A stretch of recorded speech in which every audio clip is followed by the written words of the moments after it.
যে মানুষটার জন্য আপনি কান্না করছেন, বোঝাতে চাচ্ছেন আপনি তাকে অনেক ভালোবাসেন, তার জন্য আপনার বুকের ভিতরে কেমন জানি করে, আপনি প্রকাশ করতে চাচ্ছেন, সেই মানুষটা ছাড়া আপনি আর বাঁচবেন না। বিশ্বাস করেন, এত কিছুর পরেও যদি সেই মানুষটা আপনাকে অবহেলাই করে যায়, যতই চেষ্টা করেন না কেন, ইট ইজ ইম্পসিবল।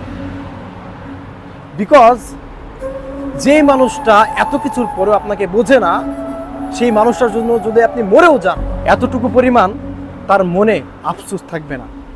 কারণ সেই মানুষটা সব সময় চায় তার জীবন থেকে আপনি সরে যান, আর আপনি মরে গেলে সেই মানুষটা আরো খুশি হবে, কারণ তার ঝামেলা মুক্ত হয়ে গেছে।